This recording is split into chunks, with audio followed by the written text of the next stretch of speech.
e começar esse nosso pós-jogo de um resultado, vamos dizer, bem esperado, por mais que a gente tivesse uma expectativa enorme de ver a Bella Hack enfrentando jogadores do seu patamar, né? Uma seleção nitidamente limitada, mas uma seleção que vem evoluindo no cenário internacional, vem tentando fazer parte de uma elite, vem batendo ali na trave no ranking mundial para conseguir uma vaga na VNL, mas não foi dessa vez que a Suécia conseguiu aprontar. Senhores, para a gente começar esse pós-jogo, se a gente tivesse a escolha do craque Melita do jogo de hoje aqui, eu votaria em Sarafá. Queria ouvir os amigos. Eu vou de Antropova, tá?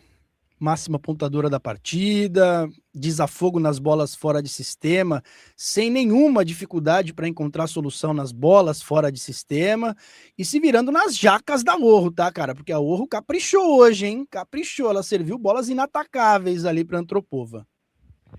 O desempate indo com Gurja. Para mim, Antropova. E tenho gostado muito, falei ao longo da transmissão, do que tem feito a Fersino, tá? Acho que tem feito um belíssimo campeonato europeu até aqui, é claro, com toda a ressalva do nível dos adversários, né? E acho que a gente vai ter um interessante França e Itália aí para definir o líder desse grupo D. Para deixar o pessoal do chat podendo escolher para eles quem foi melhor em quadra, números da Itália. Bom pontuador é Caterina Antropova, 18 pontos, foram 4 deles no saque. No ataque, 52% de aproveitamento. A Egonu terminou a partida com 14%, um aproveitamento ali na casa dos 40%, fez 2 pontos no bloqueio. E na sequência apareceu o Sarafá com 5 bloqueios e terminando o jogo com 55% de aproveitamento ofensivo. Recebeu 11 bolas e colocou 6 delas no chão. Do lado sueco, para surpresa de ninguém, Isabelle Hack, 15 pontos, seguida pela irmã Ana Hack com 10. Votem, senhoras e senhores. Votem, senhoras e senhores, para a gente entender o que vocês acharam dos destaques individuais. Senhores, quanto mais vocês veem essa formação, mais vocês têm certeza que ela passa a ser a principal do Rui Velasco para a sequência do ciclo olímpico?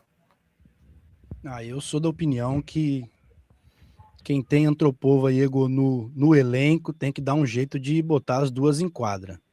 Já está bem claro que é a primeira opção dele. Ele botou para a quadra também hoje para jogar não tanta minutagem quanto a gente está acostumado, mas a Nervina entrou no lugar da Sila, né? Depois de uma invasão dela, a Sila estava bem abaixo no primeiro set, depois volta com a Sila na formação inicial para segundo e terceiro set, e ele bota ela também depois no lugar da Antropova. Ele vinha utilizando a Espírito, né? Com essa função apenas de fortalecer o fundo no lugar da Antropova, mas ele bota a Stella Nervini para trabalhar no fundo de quadra no lugar da Antropova. Mas a formação principal aí para a sequência deste ciclo olímpico, para mim tá decretada, com Antropova na ponta e Egonu na saída. E o que chama a atenção é que ele tem sido muito feliz nas alterações também, né? Daniel chamou atenção para isso, né? Tudo que ele tem feito vem dando certo, né? Até a mesma inversão com a Cambi e a Digue, né? E ele tem ali muitas variáveis nesse elenco, né? O que a gente fala é um elenco com muita qualidade, né? Que dá um leque de opções muito interessante ao Velasco. Eu também tô com o Gurja nessa. Eu acho que essa será a formação aí que a gente vai ver para o restante desse ciclo até Los Angeles. E até acho que, olhando para o que o Velasco já fez até aqui nesse campeonato europeu, no jogo de ontem, quando a Itália venceu o Montenegro por 3-0, ele optou por colocar um misto em quadra, mas ele coloca um misto tirando a Sila e a Fá e mantendo Egonu e Antropova. Então eu acho que na cabeça dele é preciso dar a minutagem para a dupla junta. O time vai ter que ganhar mais corpo, mais entrosamento, e se ele puder, ele vai deixar as duas em quadra. Eu acho que assim, para que se tenha alguma dúvida, ou se ele próprio tem uma dúvida, para que essa dúvida seja tirada no decorrer desses jogos. O resto ele segura. A Fá é uma jogadora que precisa, ela não pode ir para o limite todo o jogo, né? A Fá já teve 2 lesões gravíssimas de joelho, e o que joga a Fá hoje, pelo que ela já sofreu, para mim é surpreendente demais. É uma daquelas jogadoras muito extra classe, que já poderia ter falado assim, cansei dessa vida aqui, chega. E ele segura a Fá, ele segura a Sila. Hoje a Sila saiu cedo de quadra, ele coloca a Nervini, ele dá minutagem para todo mundo, mas Antropovo e Egonu, por enquanto, jogaram quase a minutagem completa em 3 jogos. Então, eu vou para esse caminho, viu, senhores? Eu acho que ele definiu e agora se virem, moças, juntas, vamos ver aonde a gente chega com essa nova formação. E curiosamente, a Antropova vem sendo mais acionada que a Egonu e mais eficiente que a Egonu também, né? Nós já fizemos 2 dos 3 jogos do conjunto italiano e me chama a atenção a Egonu meio que sem engatar a quinta marcha ali. Ela tá meio que segurando o braço, se poupando, talvez entendendo da necessidade de render o máximo dela nos playoffs da competição, uma competição rápida, né? Apesar de longa, é uma competição rápida, jogos consecutivos, uma competição dura, 4 grupos, são 24 seleções, vale vaga olímpica, mas eu tenho percebido a Antropova mais acionada e mais importante para o sistema do que a Egonu. Será que é por isso que a Egonu está emburrada? Tá recebendo menos bola que a Antropova? Mas ela não tá com cara de que tá querendo receber mais bola também. Isso é o que me chama a atenção, sabe? Ela tá ali meio que largando bolas atacáveis. Terminou o jogo hoje novamente sem uma gota de suor na cara, a Egonu. Craque também, né? Não é que precisa estar suada para dizer que jogou pra caralho, mas tem essa impressão que ela tá meio segurando o braço. Ela me parece meio emburrada. E acho que também é aquela jogadora que se conhece ali o nível do adversário, ela dá uma segurada para quando precisa. Olhando para a distribuição, por aí, Daniel. E olhando para a distribuição da Orro nos números atualizados aqui do site da Confederação Europeia, foram 27 bolas para Antropova e 29 para Egonu, né? Se ela ficou fazendo contas mentais ali, ela não tinha muito o que reclamar durante o jogo, mas o aproveitamento dela foi um pouco menor, 41% para Egonu, 52% para Antropova. Então, eu acho que no caso específico de hoje, ela não tinha muito do que reclamar de prioridade para Antropova, mas para mim que é difícil falar isso, mas assim, eu acho que é muita protagonista junto num espaço só, né? E muita protagonista junto num espaço só, não se divide os holofotes, né? Então, talvez seja o momento da Egonu entender que tem um holofote muito bem dividido até aqui. E se o Velasco quisesse, como ele quis na VNL, a titular na saída foi a Antropova, em grande parte da competição, na fase final, inclusive. Então, assim, eu não sei se o amargor da Egonu já não vem de ter jogado menos nessa temporada de seleções. Teve folga maior, teve férias maior, todo atleta desse nível, muitas vezes, quer um período maior de férias, mas talvez tenha caído a ficha que, se tiver que escolher nesse momento aqui, eu sou a 2. E a Egonu não está acostumada a ser a 2 em lugar nenhum, né, senhores? Para mim, segue a 1, tá, cara? Se tiver que jogar alguém pro banco, não vai jogar na ponta Antropova, então ela vai bater palma para Egonu. Só que, principal sacadora da Liga das Nações, principal sacadora das últimas 4 edições do italiano, já é também disparado a principal sacadora do campeonato europeu, então não tem como deixar uma mulher dessa fora de quadra, não tem como deixar essa mulher no banco, em formação nenhuma.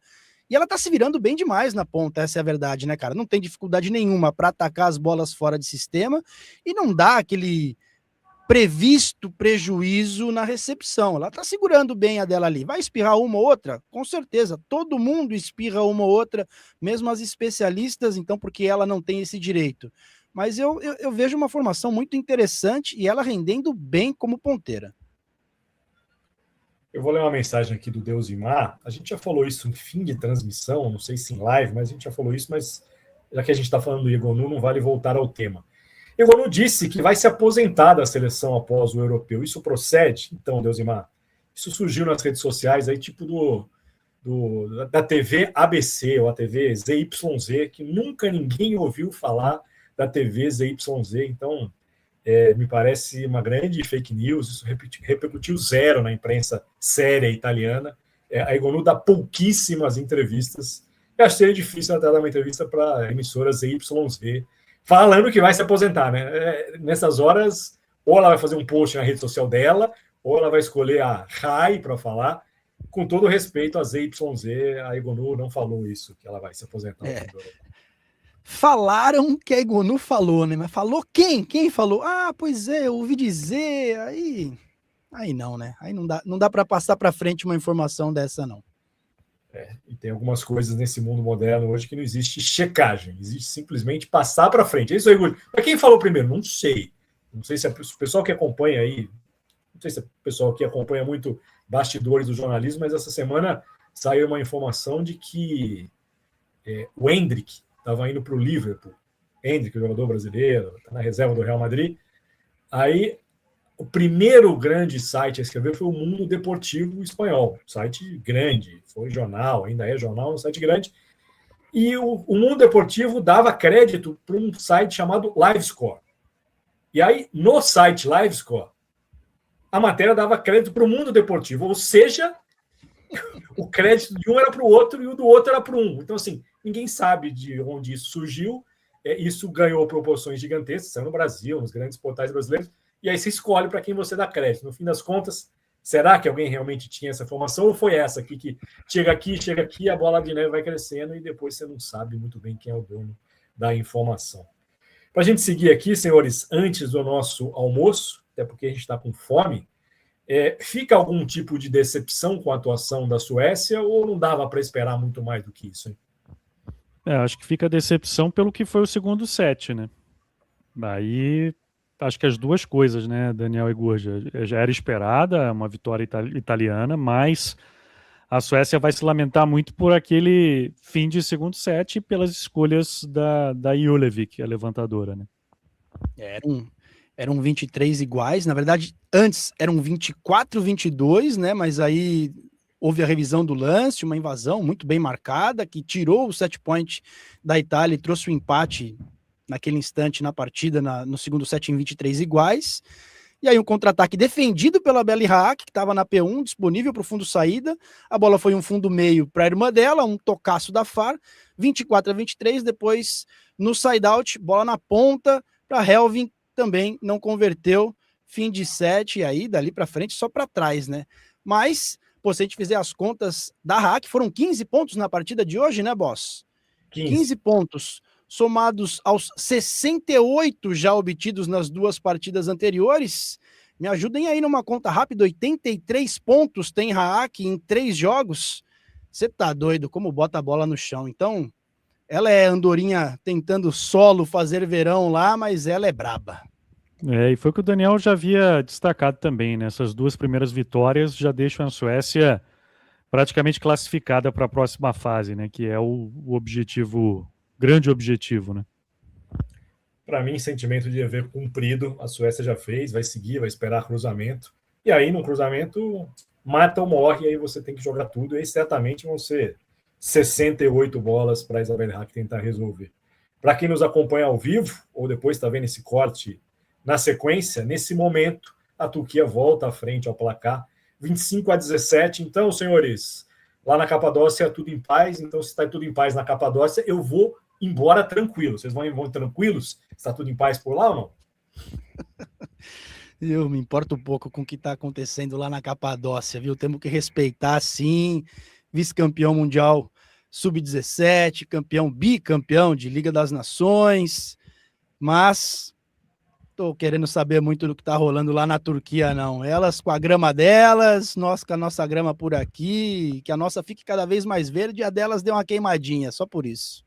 Quarta-feira a gente vai acompanhar de pertinho. Quarta-feira tem as campeãs europeias, né? As atuais campeãs europeias contra a Alemanha aqui no canal.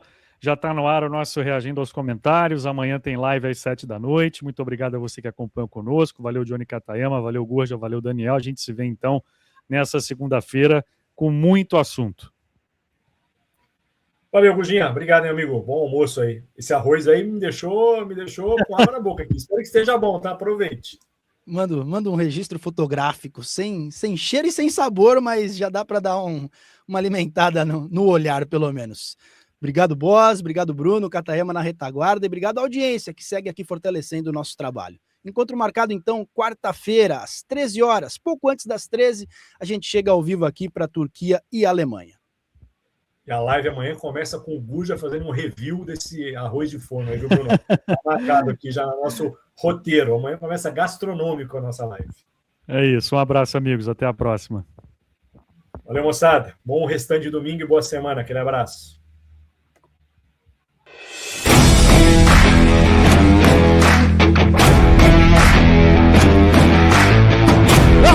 Vai chuva! E no bloqueio!